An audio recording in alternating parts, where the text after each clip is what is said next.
Hi, good evening.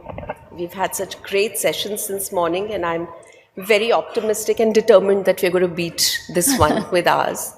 Good evening, ladies and gentlemen. You know, there aren't too many leading ladies in Indian cinema who can claim to have the kind of success that my guest here today has achieved.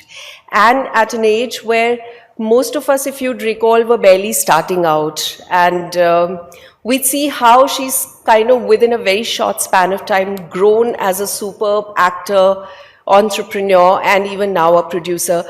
Before we start, could I please request you to put your hands together again for the National Award winner, Alia Bhatt. Thank you. Thank you. Thank you, Alia. It's your debut at the HT Leadership Summit, and we're very, very happy to have you here. And I had to put that National Award icing in the introduction because you're really fresh out of that. I believe it's your first outing after the National Award. Yes. I really would want to start by asking you what was going on in your mind, let's say 5 seconds before your name got announced and you went up there to get the award from the president. Well, I have to say I was extremely enamored and just so impressed with how well organized it was, and there was so many people from so many different groups in the filmmaking industry, so technicians, actors, writers, cinematographers, sound recorders, everyone, and it was like clockwork, walking up and everybody was clapping for everybody, and it was just so meticulous, and like I loved how well organized it was. So it was really very like overwhelming in general to be there, and it's like a pinch me moment. But 5 seconds before, if I have to actually recall exactly what happened, is actually quite a lovely moment that Kriti and I shared together, because she was standing in front of me and she looked back at me and she said, I want to give you a hug. Yeah. And I just hugged her, and it was just like, and we both got emotional. It was just two young girls, Yeah. living the dream and feeling a moment of gratitude, and with gratitude sharing it with each other. So lovely. And literally we both had tears in our eyes after that moment, and then we had to like get out of the hug because we're like we'll start weeping over here, which we don't want. So yeah, that was actually quite a special moment. Lovely. And while we're talking about the National Awards, I think a lot of us also read about it, noticed it, Alia, that you chose to wear your wedding sari for the occasion. While it's also a very emotional statement, I'd like to say that it's also a big statement in sustainability. Nobody could have done it better to upcycle, recycle, whatever you may want to call it, your wedding sari. So what was there a thought, conscious thought? See, whenever there's a big event or a big moment coming up, the first thought is you start preparing for it. Okay, what am I going to wear? What am I going to do? And, how is it going to be? And when it was announced on social media, my mind instantly went to, okay, where is it going to be and what am I going to wear? And instinctively, I just felt like, I think I'm going to rewear my wedding sari. And it just felt very me, because that sari, was thought and ideated, done beautifully by Sabysachi Mukherjee, but it was a lot of me, the white and gold combination and certain symbols. It was who I really feel, I wear a garment that I felt most myself in, So this was a moment that was also very special for different reasons. That was a different occasion which was extremely special, and this was a different occasion which was extremely special. So a special outfit can be worn for a special occasion. True. More than once. And I don't think I was doing anything that people maybe have not already been doing for many years. वो कहते हैं ना घर में कि शादी का साड़ी पहन लेंगे, या वो इसका संगीत का शादी पहन लेंगे, बेटी की शादी का साड़ी पहन लेंगे. It's just the thing that for those who may already be doing it, they look at it and say, yes, we're already doing this. It'll just encourage them, that conversation more. Yeah. And for those who feel that, for a special occasion, I have to wear an outfit that's not been seen before. Has anyone seen this or not? I just wanted to change that a little bit around and just say, look, listen, you can wear an outfit. I've worn this outfit. The whole world has seen it. Yeah. Like for, days after I got married. But it doesn't matter. It's because it's the person that's wearing that outfit. That's what matters the most. Yeah, I think the statement worked out beautifully, as you're saying.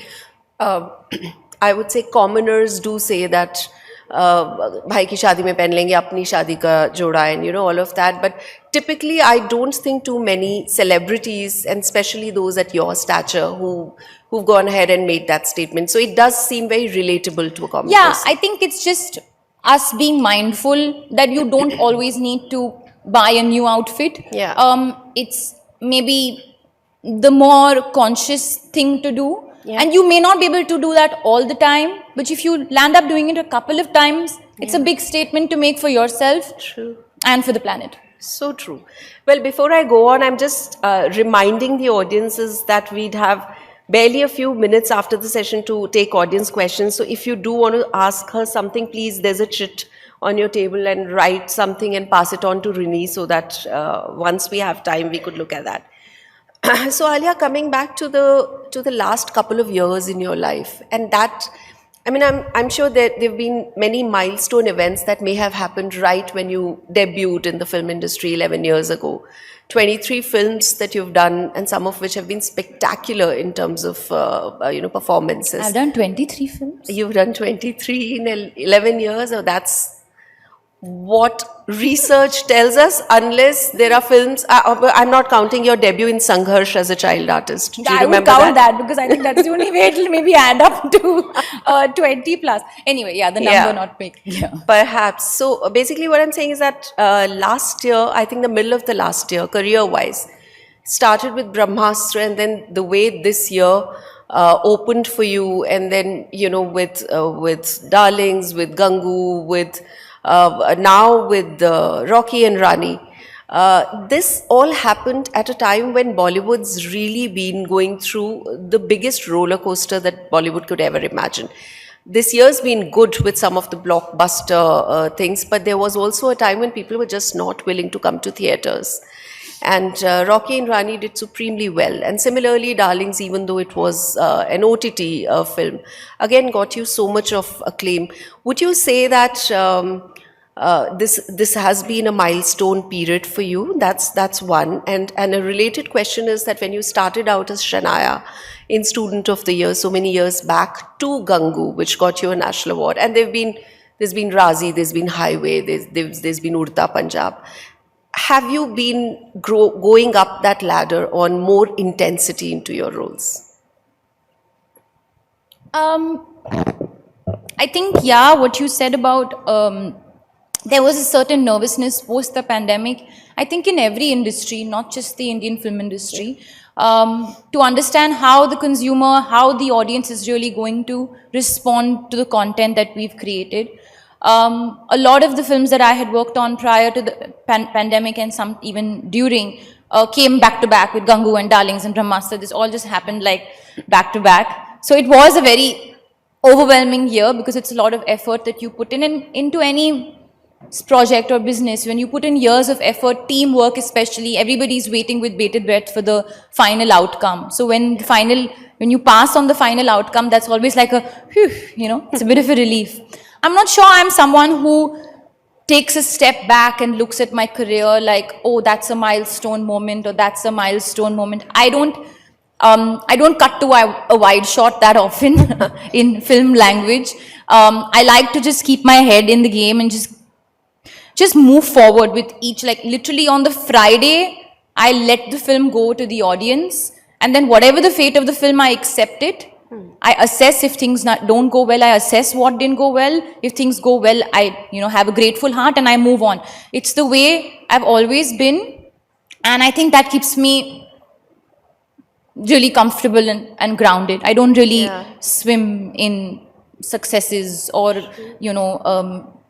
drown in failures. I like to learn, good or bad, from each experience and move on. But of course, when I meet people and they give me love for a movie, for example, Rocky Rani, I was in New York right after, and people kept coming up to me and telling me that they watched the film 3-4 times, and that's literally all you want to hear from an audience, and you just feel so happy. Speaking about my characters, what was your question? Well, the characters that you've done, that growth in intensity is very visible. So, for instance, would you do a Shania at this point in your career? Interesting. I don't think I can play. I don't know. Actually, never say never. I never limit myself.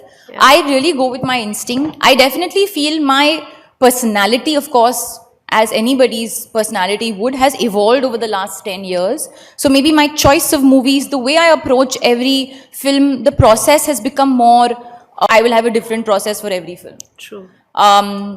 And I like to really just kind of give into it. Yeah, but you spoke about the box office pressure, and forever one's been hearing that while the box office pressure for the image or the stature of it is there for actors, the biggest stress point is for producers, because there was a time when actors would take their fee and at least would have a peaceful sleep, but a producer through every stage of the film has a restless time. Of course. And then you consciously chose to become a producer so early on in your career. You co-produced Darling, and now you're producing Jigra.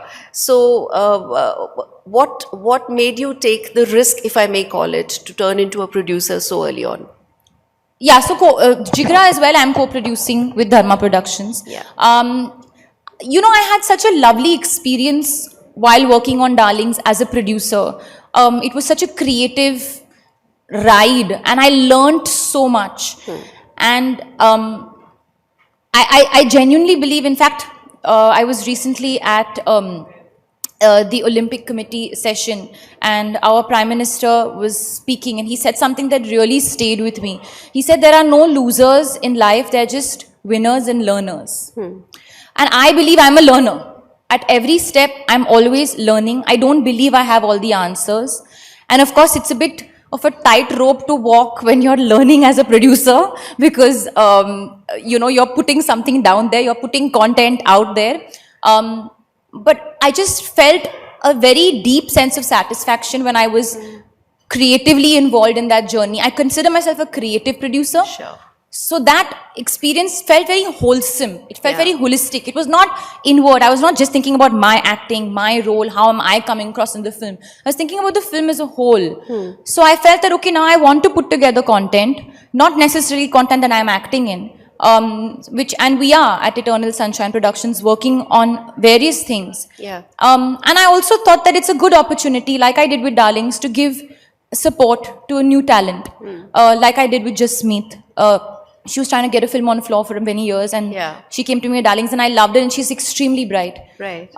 So that's the endeavor with Eternal as well. We're working with a bunch of new talent, currently still in development, but even putting that together and making that see the light of day is an uphill task. True. Because there is so much content out there that everyone, the studios, the platforms, everybody is playing it very carefully, as they should, because you don't want to just have, n number of content pieces out there.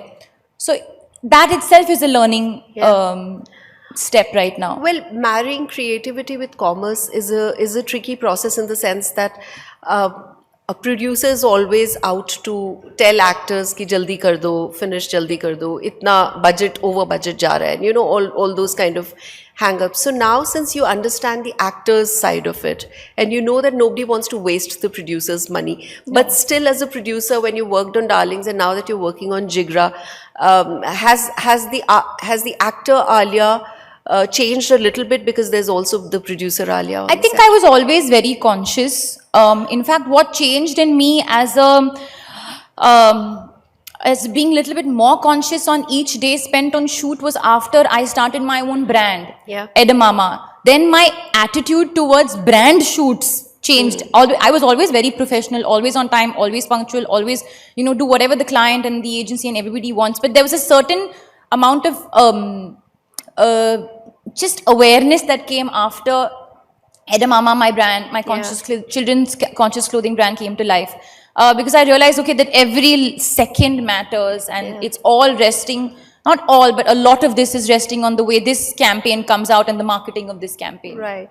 The fact that she's mentioned Edamama, I'm sure a lot of you would know, but when we call her a very astute and a very mindful investor, it'll be good to know that Edamama, her brand, which is in the line of sustainable clothing, got recently acquired by Reliance for 150 crores. That's not really what people expect out of a startup founder, to have so much time to give to your investment risk or whatever, your investment venture. So how much of your time goes into Edamama, and how did you feel when there was such a valuation done of your venture? So actually, Edamama's is a brand that I was the only sole founder of. So many people think that, when you think of a celebrity and a brand, they're either investing in it or they're endorsing it. So they've not really done anything. There's no money that's been put down. वो लोग आ रहे और जा रहे. That kind of feeling sometimes comes. There is a perception. Yeah. But I have to be very honest and candid that the germ of Edamama came from actually a place of insecurity. It was 2 years or 4 years two to 4 years into my filmmaking journey, and I was just like, listen, I never want to have all my eggs in one basket. So one should come up with another way of, sustaining and to move forward, or something to put your mind to, because you never know, what if this doesn't work out, I should at least have something else, Yeah. It just literally came from that very simple space. And I looked for the gap in the market, and there was a feeling that there was a dearth of a homegrown Indian vocal for local children's clothing brand. Yeah. And from there was born Edamama, and we launched in the middle of the pandemic, smack in the middle. And from there was born Edamama, and we launched in the middle of the pandemic, smack in the middle of the pandemic, which was a real struggle. I mean, literally break a leg situation happened. But there was only learning after that. And it's been such a fulfilling journey. It's not always easy for me to give my time to it, which is why I put together a team of ninjas. I call them ninjas because they really are like that. And we started with a team of 4 to 5 people. And now to have, a giant like Reliance come on board, and I was not looking for money as much as I was looking for a strategic partner. Yeah. Because we had done the clothes thing. I launched maternity when I was pregnant, filling a gap in my own wardrobe. And I felt like, okay, now there's a point in which I can strategize and build this brand further. To give it scale. Yeah. And I have this whole world of Edamama in my head. And I'm a storyteller at heart. And I will always be a storyteller. And Edamama also started with a story. And the story is of a young girl and her dog, Ed, and they go on adventures and they save the planet. Wow. And they talk to the planet, and they talk to the trees, and they talk to animals. And that's the ideology behind it. So we put that and we made it a conscious clothing brand, which is also affordable. So it came out of a place, but it turned into something that I didn't expect it to turn into. So I'm very grateful for all the people that I, on my team that helped me bring Edamama to where it is. Sure. And yeah, now the journey has begun. Now that it's picked up scale, घर में वो बढ़ गई है, अपना impression घर में ये हो गया है कि any financial decisions, let's ask Alia, because she clearly is the more mindful investor in the family. I think definitely there is a certain, but I don't think we ever give, वो घर के अंदर घर में कोई praise नहीं करता है, हम लोग always थोड़ा सा, you give love also with a little bit of like, okay, let's not get it, don't want to get to anyone's head. But in my life, it's still my mother who makes all my financial decisions. Without her go ahead, I do nothing. Well, then I must say that you've made your mom very proud with the way, because Edamama is something that we know of, but there are also a few other investments, like this one which is picking up flowers from the temple pool and turning it into home fragrances. What a beautiful idea. And again, exactly. So you're on one hand, you're lessening the waste possibly that comes, but you're also giving a lot of job opportunities to women, because all the women are picking these flowers up and they're adding, to this incense and stuff. And there's a lot of other things that are planned for in pool as well, that are not only good for the environment, not only good for the planet, but also giving so many more job opportunities to women. Wonderful. And another thing that happened big time in your life's journey last year was marriage, followed by motherhood, and we'd come to that. But marriage, again, from the Bhatt family to being a part of Kapoor Khandan, again, both film families, were these families very different? Did your daily life really as a married woman change from one family to the other? No, I don't know. I mean, of course, there's a certain, I think, I would say my life really truly changed after my daughter was born. That's when the change really came. Otherwise, the way our families kind of immediately got along, there was a lot of warmth, there was a lot of love. And that didn't really change overnight just because we got married. That warmth and love was there a day before the wedding, and that same warmth and love was there a day after. But yeah, the minute Raha came into our lives, it's just sunshine and stars and clouds and rainbows. So I think this Eternal Sunshine, the name of your production house, actually should refer to Raha. Or it does maybe. Is that how the name came about? No, actually, Eternal Sunshine was because inspired by a film that I love a lot, Eternal Sunshine of the Spotless Mind. I also love the sun. I'm obsessed with the sun. Like whenever I'm, typing anything, and the sun emoji is my favorite emoji to go to. I also believe movies are eternal. So they kind of came together, and yeah. Well, we've spoken about motherhood now, and let us talk about Raha, because what I did was that before coming on to this session, I tweeted about what are the questions that people who can't make it here would like to ask us, would like me to ask Alia. And I think the maximum number of questions were pertaining to Raha. She turns a year old day after. Knock on wood, there's been so much talk about how you've been lovely protective parents. I do remember my team of photographers telling me that even though Ranbir and Alia do not want the child to be photographed for right reasons, your choice of privacy, but they were very sweet in showing us off the record, showing us the photograph, because they wanted blessings for the child. So how has Raha's coming into your life changed the career part of you? Because I'll tell you where I'm coming from. This is also a very typical perception amongst बच्चे पालने में मुश्किल नहीं होती. There are nannies, there's a battery of people who are going to be taking care. So they can have a child and then very soon come back into a very hectic professional life. But with Raha, has that happened? And how do you look at this whole experience of now having a career with Raha also a priority? See, there is truth to privilege, and I have to acknowledge that I do have the comfort of professional help if I am unavailable and if I need to be somewhere. A lot of mothers don't have that, and I can't begin to imagine how difficult that might be. Having said that, I rather answer this question from a different lens, as how is it as two working parents, as a man and a woman who love their work and who don't want to lose that side of them, but also want to be extremely present parents. How do we handle? Yeah. Because I know a lot of young generation, parents together today, maybe if they're watching this, they might have a little doubt if they're expecting that, how will they manage? And the truth is, you have to have your priorities right. My priority and our priority will always be Raha and Raha first. Yeah. And while our work is a huge part of who we are, and I don't want to lose that side of me, because it's what makes me happy. It's what keeps the fire alive. And someday when she's old, she will respect that in us, respect that part about her parents. But we try, even though we have professional help, we try to work our schedules around each other, so where one of us is with her at all times. With her, yeah. So say for the first 6 months of the year after she was born, of course, I was the one who was most hands-on. Naturally also because I was feeding and I was there, and just time for my body to sort of bounce back. And when I took up Jigra, Ranbir cleared his schedule out for the next couple of months, so I could be at work at ease and not think and not be worried. And there are night skeds in Jigra. Exact. A lot of night schedules, which actually work out really well for me because I get the day with her. I'll end up sleeping only 5 hours, but I think that's one of the things you give up as a parent, you sleep less.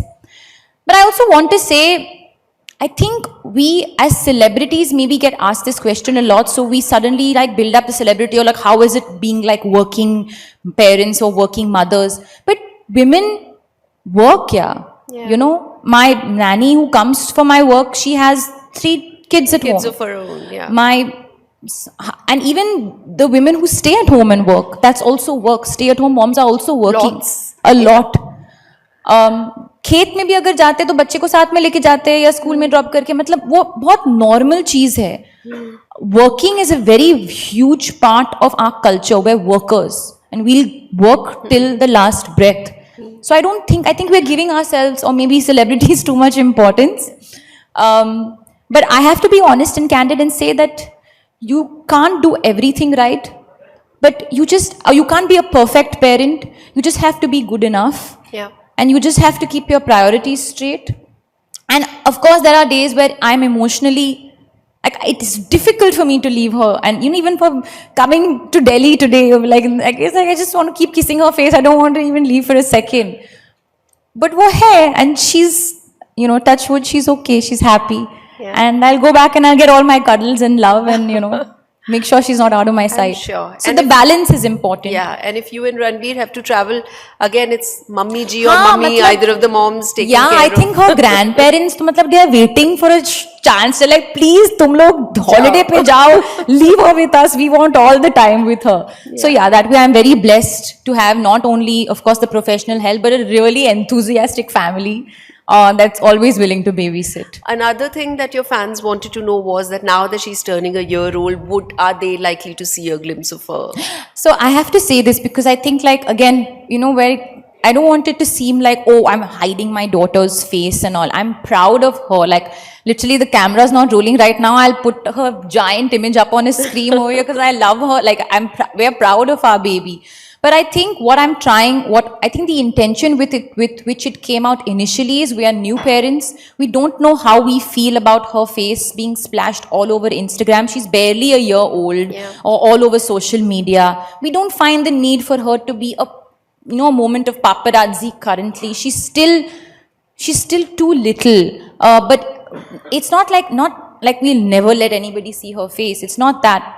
It's just I think we needed to get more comfortable with this parenting thing and come to a comfortable decision ki, okay, now we're ready. And whenever that moment is, it could be now, it could be in the near future, it could be whenever. Whenever we're ready, it'll happen. And without giving it too much pressure or too much importance. True that.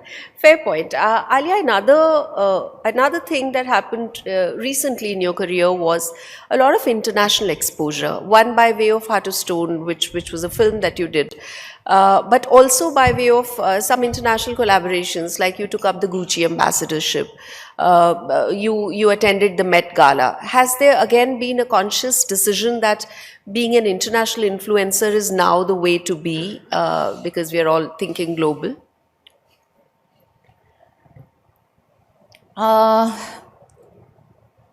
See, I think, for example, doing a film like Heart of Stone was a choice of doing an English language movie. The year before that, did a Telugu language movie.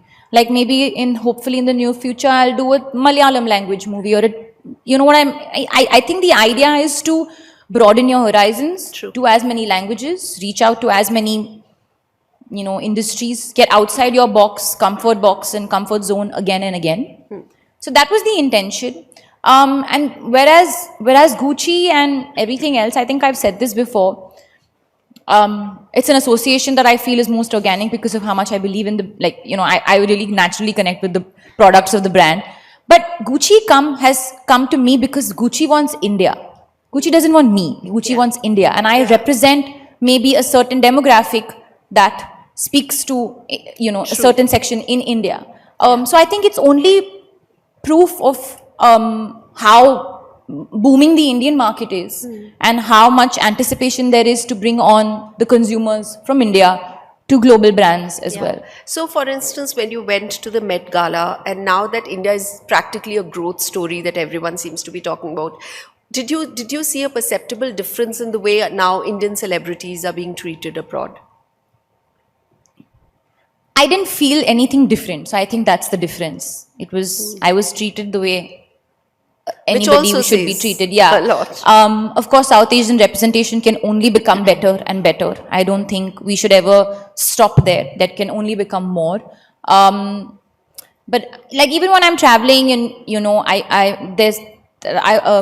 there was somebody sent me a picture of a Mandarin Oriental shoot that I did for Mandarin Oriental in Paris. And somebody sent me that picture. And I just looked at it and I smiled and I said, I just need to continuously keep in mind no matter where I go, whether it's London or Paris or Met Gala or for Gucci to Milan or whatever, I'm always taking India with me. And I represent that side of where we come from, and that's something that I'll always be I'll take very mindfully and be very responsible of. Yeah. And this is particular of women celebrities, though I'd say that everyone has that pressure now. But all your appearances, not yours, but all celeb appearances, especially at international forums, etc., also attract a lot of attention, positive or negative, on social media.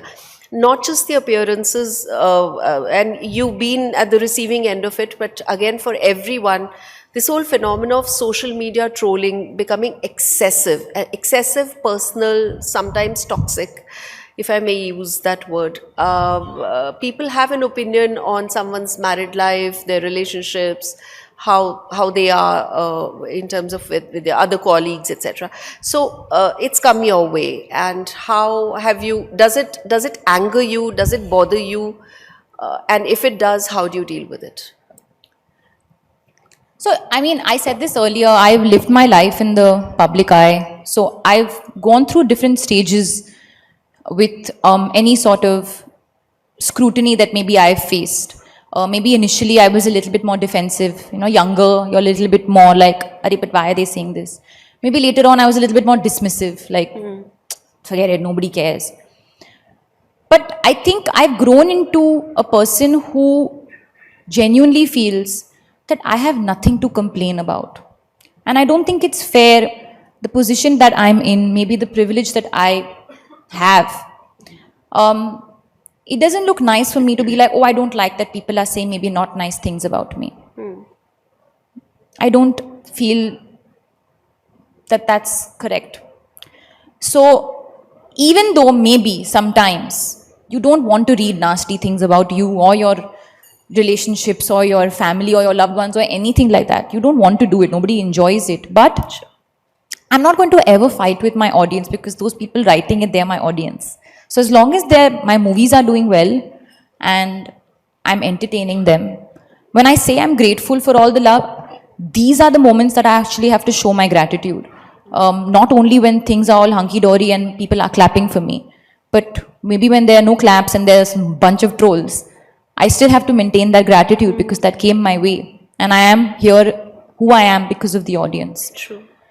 So yes, I also feel it's important to differentiate between constructive criticism and just endless hate, because a person can just look at me and not like my face, and I can't really do anything about that. So I have to also differentiate between the two. But I also feel we have become extremely sort of subjects of what we see on that screen.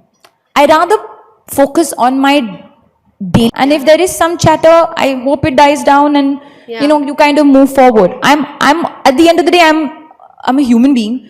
That I'm bound to say maybe 4 stupid things in public, and people may make fun of that. But I may also say 14 intelligent things. Exactly. Yeah. But sometimes what happens is also kind of negativity travels faster than positivity. Yeah. But I believe in the larger picture. So I want to only lead every moment with love and kindness, and love conquers all.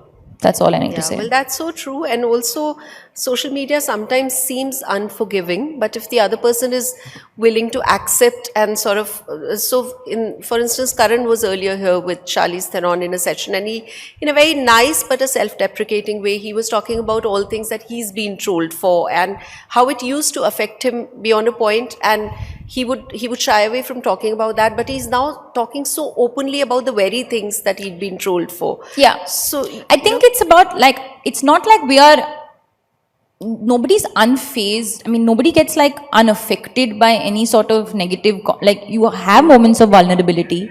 Yeah. You have moments of feeling, okay, did I say something wrong, or did that come across that way? And you feel even maybe regret, okay, I shouldn't have said that, or I shouldn't do that.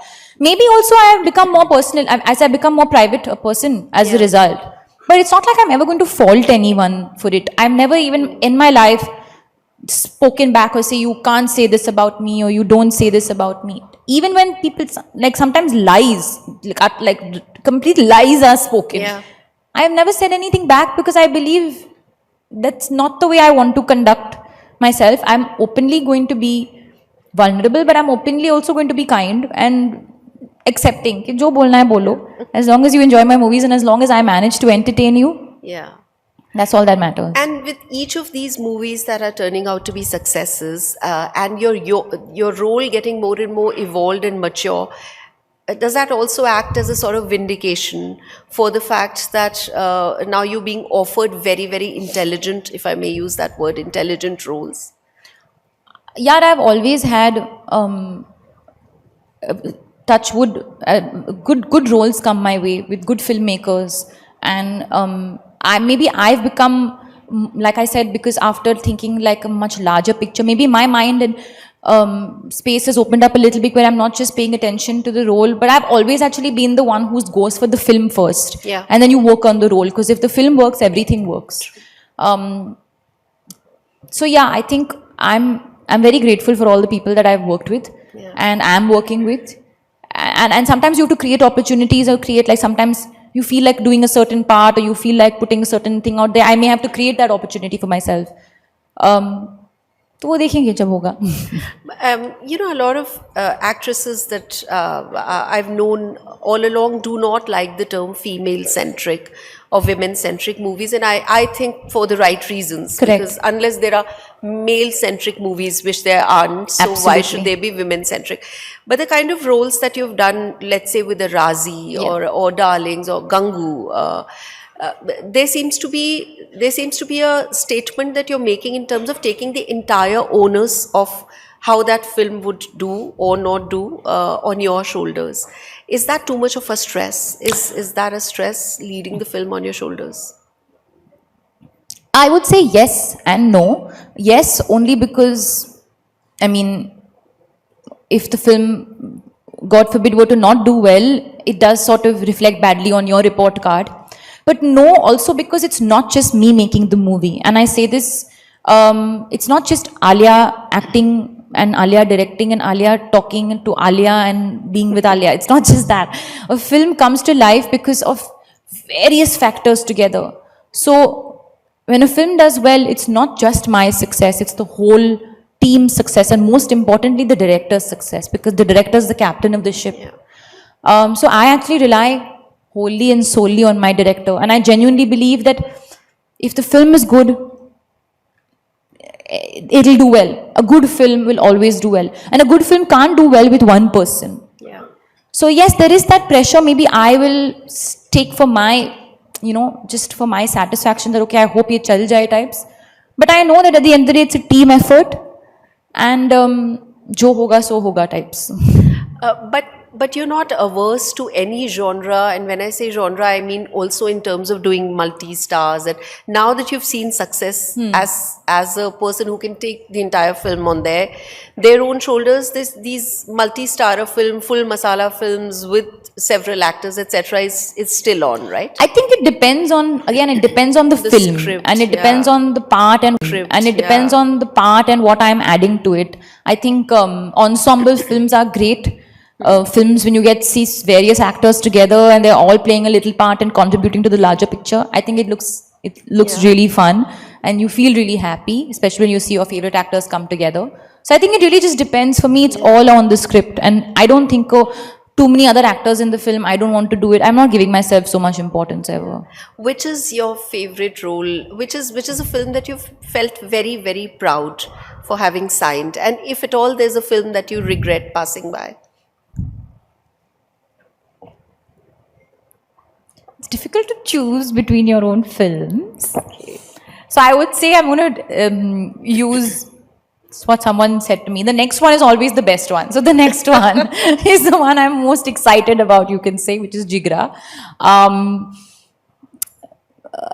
have no regrets of passing anything on, because I also feel, and that sounds very cliche, but it is true, because I feel like I am here today because of all the mistakes I made and the right choices perhaps that I've made.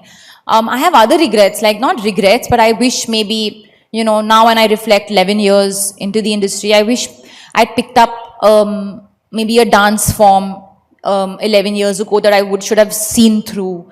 I think it would have made me a much better maybe dancer, helped with my posture and body language a bit. Maybe I should have picked up like a sort of like a martial arts or something like that. So I have those sort of things where I'm like, I know they say it's never too late, But I think of it in that way now, more of an assessment of like a holistic way about how I could maybe today have been better if I had maybe picked up something physical a couple of years ago. And I think that would be the only advice I would give to people, is that pick up one sport, one dance form, or something which is physical. It'll bring a completely different body language in you. Yeah. Well, as a 30-year-old and having achieved so much, again, in terms of acting and production, is direction on the cards, if at all? At this moment, does that thought even occur? No. I think I would be a very impatient director. You have to be very, very patient to be a director.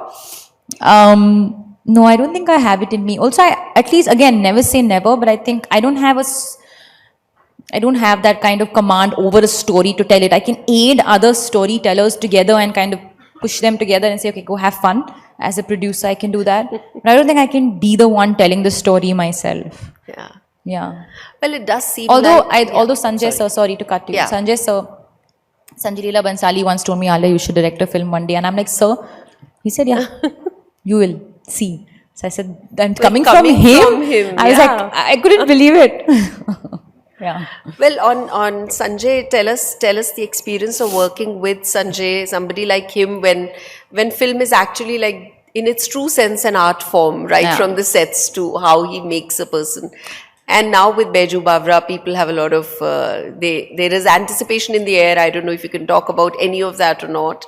But tell us about Gangu and the experience with Sanjay. I've said this before and I'll say it again, that I was never the same actor after once I walked into the sets of Gangu by Kathiawadi and I walked off that set, I was no longer the same actor, no longer the same person. Yeah. And that's just what Sanjay sir brings out of you.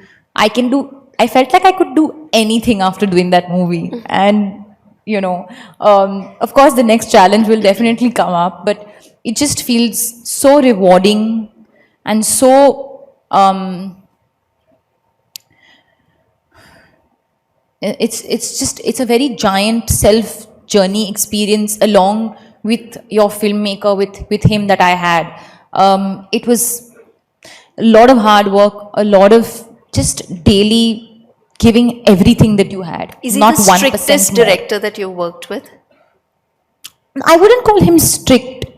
He's not strict, he's a creative, he's a creator, he's a magician, he brings the magic out of you. But for him it's more about I remember we used to keep joking about it. We used to every time we used to start a scene, we used to first talk about the scene, we call it a blocking or a rehearsal.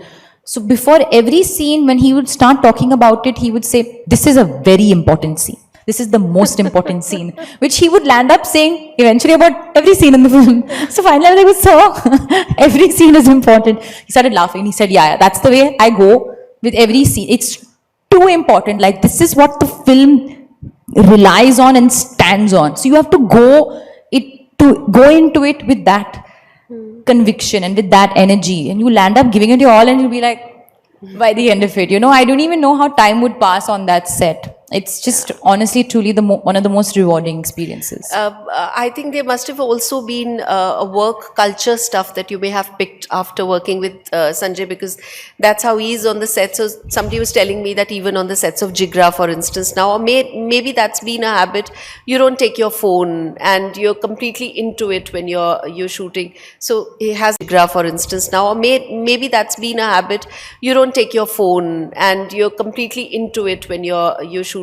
So has that been a habit? Is that something that you've picked up? Yeah, actually, strangely, it started from his set, because everybody is so onto it. I would not look at my phone and all in between shots, and it's a very bad habit because you're waiting around and you're just scrolling endlessly on your phone. But with him, everybody is just sort of on their best behavior, on their toes, and you also don't feel like you want to get out of the moment and go. And we would shoot a lot of nights there as well, so there's really nothing to go to the phone to. So apart from now, just maybe checking up on every odd thing at home. Otherwise, in fact, when I'm on a shoot schedule, I don't even, I delete all my social media and I make sure none of that is there, so I have no distraction. And I also maybe feeling a bit bored. I think a lot of us sometimes forget that, okay, just looking endlessly at the sky or looking at something and just dozing or trailing off is something that you can do. Yeah. and not always be kind of neck down into the screen. True that. But outside of films, what is your me time go into? Well, now my me time Now is all Raha. Raha time. But of course, a lot of it is just working out, sleeping, watching movies, Yeah. catching up on content, reading, just the usual. But this Spending year, time with family. I know this year's been wonderful for the films, for the big films, and people have started to say that only films that are completely large, huge in canvas in terms of. And Brahmastra was one such film, and now one is looking forward to part two. But even with Jawan, Pathan, big action films. Where does that leave us with those who would want rom-coms, small, nice, script-packed No, so I films in think that the theatres? rom-coms and the romantic films can do well. I think what one has to keep in mind is the budgets when you're making those films. Yeah. Like I said, I believe a good film will always do well. Of course, we know the big potboiler, the massive entertainer films, the tentpole films, people are rushing to the theaters for because they are the larger, they are the larger than life experience. But it is important for the mid-level budget films to do well as well in the theater, and the small budget movies, or small budget as you call them. But I think time will tell as to how one, as producers and as people, we manage the economics versus the money coming in, and which kind of films people are stepping out for, and which ones they're happy to watch, maybe sitting at home. Because it's also become very expensive to go to the movies. So I Yeah. think one really has to consciously make that decision, okay, I will go out for this particular movie. So it's on us actually to manage the budgets accordingly, maybe for the mid-level films. And if budget hadn't been a constraint, let's say from a producer's perspective, do you think a film could do as well on OTT, or does a film in its real sense needs to be a theatrical to reach the largest number of people? I think the theatrical is more immediate understanding of commerce. OTT takes time, it's more word of mouth. Yeah. But a good film will always leave an impression in people's hearts and minds. Look at Darlings. Exactly. I mean, I don't want to speak of my own film like that, but I feel like sometimes what happens But that's is true. we in fact should forget where we saw the film.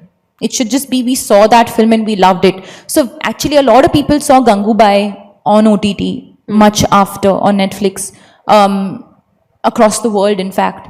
But it had an impact on them, and that's what matters. So of course the commercial success of a film matters for the producer and for the makers involved, and for us to declare it a successful venture.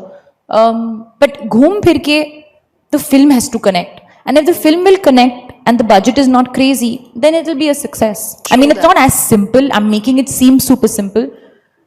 But it's all against the same thing. You focus on the film, tell the story and tell it well. Yeah, and now even in telling that story, languages also have ceased to matter. So there is no South North anymore. No, because as it's it shouldn't cinema. be. It's the Indian film industry, and that's the way it Right. should be. Another thing that a lot of fans wrote to me about was whether they can see you working with Rajamouli again and again. Wow, how was that experience? You've really worked with legends, so there is a lot. No wonder this is how evolved you've been as a 30-year-old That's actor. very kind of you to say. I mean, of course, I think every actor in the country is waiting to, be in a SS Rajamouli film. So I'm just in line. But do I see a hint in that I might do a Malayalam film? Is there a hint for the No, fans? ये मैंने ऐसे ही बोल दिया because I'm watching Malayalam content and I love it. But I'm just saying that वो ऐसे, what I meant is that I want to do as many languages if time permitting and if my skill can add to that or not. Right. We've almost come to the end of our time. And Rini, are there any audience questions? Rini's gossiping. Are there any audience questions that you've received? You haven't. So I wanted to actually end this with, again, the one question which maximum number of people asked me to ask, which was your advice to a lot of people who want to be entering the film industry, where there's a lot of percepted fear about there's so much of struggle, you can't, if you don't know people, you can't really get a chance to get a foothold, etc. You've been there, seen it. What is your mantra or advice to Honestly, aspiring actors? I don't think I'm in a position to give advice because I think, speaking about that conversation, there is a certain feeling of maybe I had it too easy in the beginning, and maybe I got the opportunity too quickly, which perhaps earlier I had a different response to, but now I think I only look at it from a point of empathy, because I understand it's really, really hard, and I empathize with that, and I can only acknowledge the maybe speedy start that I got, but I do promise and kind of vow to give it my 110% every day. Like, I got into the door easy, but once I'm in the room, I'm really working hard, and I just need to continue to work hard for the audience. So I feel uncomfortable giving advice because it may not be perceived well. Well, really, that's a torture that you've inflicted on me now with this. Okay, Rahul Gupta has a question which says, "What do you think about the future of multiplexes in this rising era of OTT?" Oh, very interesting question. I really believe, Rahul, that the theatre experience in a country like ours cannot be replaced, because there is a certain community feeling of families going out to the theatre and watching a movie and enjoying that film together. So I do feel we maybe as an industry have to work harder.